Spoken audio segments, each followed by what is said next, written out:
ఎందుకు అంత మార్పు వచ్చింది 5 సంవత్సరాల్లో? మరి 150 ఎమ్మెల్యేలు గెలిచారు కదా వైసీపీ. అంటే అందులోనే ఆయన మార్పు చూస్తే చాలా మారినట్టుగా చాలా మందిగా అంటున్నాడు. హ్మ్. అందువల్ల ఆయనకి గెలిపించాలని చూస్తున్నాం. అది ఎందుకు? అంటే గతంలో ఏం చేశారని పవన్ కళ్యాణ్‌కి ఏ పదవులు లేవు కదా! ఆయనకి ఏం చేశారు? అయిపోయినా ఆయన చేస్తాడని నమ్మకం ఉంది మాకు హ్మ్. పాడు ప్రజలందరికీ. గతంలో 2 చోట్ల 2019లో భీమవరం పెట్టిన గాజువాకలో ఓడించేశారు. అలాంటోళ్ళకి ఓటేసినా వేస్ట్ అని అంటున్నారు కదా జగన్మోహన్ రెడ్డి గారు. అంటే అన్న అప్పుడు వేరే ఇప్పుడు వేరే అండి. హ్మ్. ఇప్పుడైతే అంత ఏకమో జగన్ గురించే అంత అప్పుడు ఎక్కువ. ఓడిపోయారంటారా పవన్ కళ్యాణ్ గారు? ఓడించారంటారా అప్పుడు? అప్పుడు ఓడించారన్నది ఓడిపోయారన్నది అంటే ఆయన మట్టిగా ఆయన హ్మ్. అలాగే అయిపోయినట్టుగా పచ్చడి అయిపోయినట్టుగా అలా అయిపోయింది హ్మ్. త్వరగా. ఈసారి ఎలా ఉండబోతుంది ఇక్కడ? వంగగీత గారికా పవన్ కళ్యాణ్ గారికా? ఈసారి అయితే పవన్ కళ్యాణ్ గెలిచేద్దరు అనుకుంటారు ఇక్కడ. హ్మ్. తిరగలేదు. పోటీ ఉంటదంటారా? గట్టి టఫ్ పోటీ ఉంటదా? లేదంటే వన్ సైడా? వన్ సైడ్ అంటే దెబ్బ దెబ్బ వస్తారు. ఓ మాత్రం 40-50లో వస్తారు అనుకుంటారు. వంగగీత గారికి ఇక్కడ మీరు ఎయ్యకపోవడానికి గల రీజన్ ఏంటి? అంటే మీరు స్థానికులు కాదనా? లేకపోతే ఎందుకని? స్థానికులు కదంటే అంటే రేట్ ఇక్కడ పెరిగిపోయి కదా, ఆ. అందువల్ల కొద్దిగా ఆవిడ బాగా చూసిందనుక హ్మ్. చూసిన దాని మీద పెరిగిన రేట్లు పెంచేసేయాలి అని చెప్పేసి అందుకని కొద్దిగా వెనక ముందు మాట్లాడుతున్నారు జనాభా. గతంలో చూసుకుంటే 5 సంవత్సరాల క్రితం జగన్మోహన్ రెడ్డి గారి మీద ఒక కోడికత్తి దాడి జరిగింది ఎయిర్పోర్ట్‌లో. జరిగింది. మరి అప్పుడు ఇలా కోడికత్తి దాడి జరిగింది. మళ్ళీ ఇప్పుడేమో రాయి దాడి జరిగింది. ఆయన ఒక స్టిక్కర్ ఇలా అది దాడి జరిగిందని చెప్పి యేసుకున్నారు. అంటే అప్పుడు మీరు సానుభూతి చూసి ఓట్లేసారు మీలాంటోళ్ళందరూ. అంతేనండి. ఈసారి కూడా అలా యేసే అవకాశం ఉందా? అలాగే ఏమీ లేదండి ఇప్పుడు. హ్మ్. ఎందుకంటే ముందు చూసారు కదండి. హ్మ్. ఇప్పుడు ప్రతి ఒక్కరు కూడా అంతా పవన్ కళ్యాణ్ మంది ఉంది ఎక్కువ. ఆ దాడి పవన్ కళ్యాణ్ లేకపోతే చంద్రబాబు నాయుడు గారు చేయించారని చెప్తున్నారు జగన్మోహన్ రెడ్డి గారు. లేదండి అంత పవన్ కళ్యాణ్కి ఆ దాడా ఆ. లేదండి. ఆ. ఆ దాడి వాళ్ళకి ఇద్దరికి ఏం తెలియదండి. ఆ. ఏంటంటారు మరి దాడి ఎలా జరిగిందంటారు? ఎలా జరిగిందంటే మనం ఒకటి అది ఎక్కడో జరిగింది, హ్మ్. మనకు తెలియదు కదండి మరి. అంటే మామూలుగా ఊహించుకుంటారు కదా ఎలా ఉంది అసలు ఎలా జరిగింది? అలాంటివన్నీ మనకేం తెలియలేదండి. మామూలుగా ఉన్నాం. అన్న మీ పేరు? సతీష్ అండి, ఉప్పాడేనా మీది? ఉప్పాడండి. గడిచిన 5 సంవత్సరాల పాలన చూసారు ఎలా ఉంది? ముందు పరిపాలన కంటే ఈ పరిపాలన అయితే చాలా బాగాలేదండి. అదేంటి సంక్షేమ పథకాలు ఇచ్చారు ఇంటింటికి వాలంటీర్లు వచ్చి పథకాలు ఇస్తున్నారంట కదా? పథకాల గురించి కదా మాట్లాడేది, ఆ. మా బోధ గురించి మాట్లాడుతున్నాం. ఆ. మాకు ఈ పళ్ళనే చందనం కొట్టుపోద్దండి. ఆ. సంవత్సరానికి 4-5 తుఫాన్లు వస్తాయండి. ఆ. ఏ తుఫానికి ఎవరు రారండి. ఉమ్. ఆ పడిన ధర్మం మొత్తం కనబడలేదండి. ఉమ్. వర్మ అతను వచ్చేవాడండి. అతనిలాగా ఎవరు మాకు వచ్చేవాడు, అతనే కరెక్ట్గా వచ్చేవాడు. ఉమ్. ప్రతిదీ చూసి వెళ్ళిపోయేవాడు. ఉమ్. కానీ ఆయన చేసే పరిపాలన అప్పుడు బాగానే చేసేవాడు. ఉమ్. రోడ్లో వేసేవాడు, అన్ని కొట్టుకుపోయి ఉమ్. ఆ తలాలు కూడా వచ్చినాయి. ఉమ్. కానీ ఈ పరిపాలన మట్టికి ఆ పెను ధర్మం ఎవడో తెలియదండి. ఉమ్. మొన్న మా సరంగల్ది బోటు పోయిందండి. ఉమ్. ఆ బోటు పోతే ఆ పెను ధర్మాన్ని వాడు వచ్చాడండి. ఉమ్. అసలు పెడించుకోలేదండి. ఉమ్. ఆ బోటు ఎర్రచరపల బోటు రాయలగొట్టు పోయిందండి. ఉమ్. ఆ గొట్టుకి పోయి ఇంకా బోటుకి ఓప రాలేదండి. ఈ ఆడ వంకాయ ఎత్తా అని చెప్పి అన్నారు కానీ ఇంకా ఏ రాలేదండి. ఉమ్. అంటే మళ్ళీ వంగగీత గారిని గెలిపిస్తే వస్తారు ప్రజలను తిరుగుతారని గెలిపించమని అడుగుతున్నారు కదా? అలా అంటున్నారండి. ఉమ్. కానీ ఎవరు వచ్చినా సరే అక్కడ ముందు కావాల్సింది మా గొట్టు కావాలండి. మా ఊరు పోద్దండి మొత్తానికి. ఉమ్.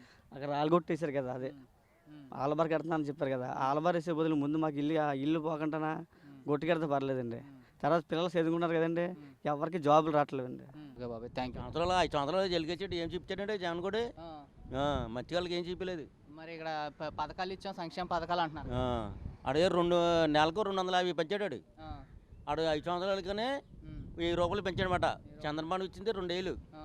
1000 రూపాయలకనే 1000 రూపాయలు పెంచాడనమాట 5 సంవత్సరాలకనే. అది కూడా 5 సంవత్సరాలు దప్పదప్పాలి. డబ్బకి 4 సంవత్సరాలు 5 సంవత్సరాలకనే 4 సంవత్సరాలకు 250 పెంచాడు. ఆ. ఆడవాళ్ళకమ్మో 18 ఏళ్ళు వేస్తున్నాడు, 2 మాపులు డబ్బులు వేస్తున్నాడు. ఆ. అవి కట్ట వేయలేదు. చేయలేదు. మరి అవి కట్ట వేయాలి కదా. చేయాలి. మరి అలాంటి కోటి ఎవడేస్తాడండి. అంటే ఆయన అనేది ఏంటంటే సంక్షేమం ఇచ్చాను మరి పేద ప్రజలు అందరూ నాకే ఓటేస్తారు ఆడవాళ్ళకి సంక్షేమ పథకాలు ఇస్తున్నాం అమ్మఒడి కానీ ఇలాంటివి ఇస్తున్నాం అంటున్నారుగా. ఇక్కడైతే పవన్ కళ్యాణ్ ఉప్పాడు బీచ్ అంతా సుందరీకరణ చేస్తాం మెరీనా బ్రీచ్ లా చేస్తాను అభివృద్ధి చేస్తా అంటున్నారు. మీకు నమ్మకం ఉందా మీ ఉప్పాడు ప్రజలందరికీ? ఒకసారి చూడాలి కదండి, మరి చేస్తా లేదని తెలియదు కదా. ఒకసారి చూస్తాం పవన్ కళ్యాణ్ కూడా. మేమైతే పక్కాగా ఈ కొత్తపట్నం గ్రామంలో టీడీపీ ఎక్కువ చేస్తాం. టీడీపీ ఉన్న కూడా జనసేనకి ఇచ్చారు, జనసేన టీడీపీ ఇచ్చారు. ఇప్పుడు తప్పదు గ్లాస్కి వేయాలి రెండు ఓట్లు. అంటే ఓటు చేయకపోకూడదు అనే రాజకీయం చేస్తున్నారు పవన్ కళ్యాణ్ గారు చంద్రబాబు నాయుడు గారు మోదీ గారు కలిసి. ఈ ప్రజలు ఇలా సంక్షేమ పథకాలు ఇస్తున్నాడు జగన్ మళ్ళీ జగన్ కోట్లు వేస్తారా లేదంటే ఇలా ఓటు చేయకపోకూడదు అభివృద్ధి చేస్తాం రాష్ట్రాన్ని అంటున్నారు ఇవాళ కోట్లు వేస్తారా కూటమికి? అభివృద్ధికే వేస్తాం. అభివృద్ధికి వేస్తారు. 5 సంవత్సరాలు ఎలా ఉంది? ఈ 5 సంవత్సరాల్లో వస్తువులు రేట్లు పెరిగిపోవడం, మత్స్యకారులకు బాగా ఇబ్బంది పడిపోవడం, ఎక్కడికి వెళ్తే పిసింగ్ లేకపోవడం, చాలా ఇబ్బందిగా ఉందండి. అంటే ఇక్కడ గట్టు కోతకు గురవుతుంది, అది ఎవరికి చెప్పినా పట్టించుకోవట్లేదు. పవన్ కళ్యాణ్ గారి దృష్టి కూడా తీసుకెళ్లారు, ఆయన హామీ ఇవ్వడం జరిగింది. ఖచ్చితంగా ఆయన గెలిస్తే చేస్తారనుకుంటున్నారు. చేస్తారని నమ్మకం ఉందండి. కంపల్సరిగా పవన్ కళ్యాణ్ చేస్తారా, పోస్ట్ చేస్తారా, మన మత్స్యకారుల కోసం వల్ల బోట్లు ఇప్పిస్తానన్నా. ఇక్కడ ప్రమాదం ఏం జరిగితే వెంటనే మనిషి బాడీ దొరికిన దొరకపోయినా అమౌంట్ క్లియర్ చేస్తానాడా అన్ని బాగా చెప్పాడు. మన అయితేనే ఇప్పుడైతే నెక్స్ట్ పవన్ కళ్యాణ్ గెలుస్తాడండి ఇక్కడ. అంటే ఎందుకని మరి గతంలో కూడా ఇలా భీమవరంలో అలాగే చెప్పారు, గాజువాకలో అలాగే చెప్పారు, మరి ఓట్లు పడలేదు కదా అక్కడ. అక్కడంతా వచ్చి కానీ ఇక్కడ అంతా అడ్డు ఉండదు. అంటే అక్కడికి ఇక్కడికి డిఫరెన్స్ ఏంటంటారు? మరి ఆయన గతంలో గెలిపించుకోలేదు కదా వాళ్ళిద్దరు, రెండు నియోజకవర్గాలలో. వచ్చింది ఇక్కడ కాపులు ఎక్కువ ఉంది అంటే కాబట్టి అది మీద కొంత అభిమానం ఎక్కువ ఉంది. అభిమానం ఎక్కువ మంది స్టూడెంట్స్ కుర్రోళ్ళు అంతా కూడా చాలా పెద్దోళ్ళు రైతులు కూడా మారారు. పవన్ కళ్యాణ్ ఓటు చేద్దాం. నామినేషన్ వేసారు, వంగగీత గారు వేసారు, పవన్ కళ్యాణ్ గారు వేసారు. మరి పవన్ కళ్యాణ్ గారికి 70-80 వేల మంది వచ్చారు. అక్కడ చూస్తే మటుకి జనాలు ఖాళీ లేరు హైవే మీద కూడా. మరి వంగగీత గారి దగ్గర అంత మాత్రంగానే జనం వచ్చారు. ఎలా చూస్తున్నారు విజయం? ఇదేంటి కదా పవన్ కళ్యాణ్ గురించి చూస్తున్నారు. ఆయనకే అత్త ఓట్లు. ఓ నేను పెట్టాను పట్టణంలో వచ్చేది జనం పెట్టాను పట్టలేదండి. మీ భూమిలో కాకుండా ఆయన ఇచ్చారు కాళ్ళు లేక. గొడవ ఎక్కారంటే గొడవ కూడా ఎక్క బాబు ఎక్కి జనం పట్టడం మామూలుగా కారు వెళ్ళారు. ఎక్కడ ఉందండి 5 వేలు గొప్ప బిల్ పెట్టుకుంటుంది. మీరు 2 ఓట్లు వేయాలి, ఒకటి ఎంపీకి ఒకటి ఎమ్మెల్యేకి. ఎవరికి వేస్తారు? అవునండి, ఒక ఓటు బాబు గారు చేస్తాం, ఒకటి ఆయన పేరు 2 ఓట్లు వేస్తుంది ఓటేషన్ గారికి. ఆయనకి ఎక్కడ ఎంపీ ఎప్పుడు వచ్చింది. చల్మల్ శెట్టి సునీల్ గారు 3 సార్లు ఓడిపోయాను నేను 3 పార్టీల నుంచి, ఇంకోసారి ఒక ఓటు నాకు ఏంటి అంటారు. 3 సార్లు ఓడిపోయి మేము ఎలా మారిపోప్పుడు పార్టీని అలా కనిపెట్టుకుంటే వస్తుంది. పార్టీని కనిపెట్టుకుంటే ఏ పార్టీకి వెళ్ళదు, ఇంకో పార్టీకి వెళ్తున్నాడు. దానికి ఓటు చేస్తారో చేయరు. మరి ఈసారి ఓడిపోయినా గెలిచినా మళ్ళీ ఏ పార్టీలో ఉంటారంటారు సునీల్ గారు? ఏమో మరి ఏ పార్టీలో మనకు తెలిసిన ఆయన ఉద్దేశం. ఈ పట్టేమో వెళ్ళడం ఉదయశీల్ గారు అక్కడ గెలుస్తాడు, ఇక్కడ పవన్ కళ్యాణ్ గెలుస్తాడు. అద్దరు గ్యారంటీ. మిగతా 21 చోట్ల అయితే పవన్ కళ్యాణ్ గారు అభ్యర్థులు పోటీ చేస్తున్నారు జనసేన నుంచి.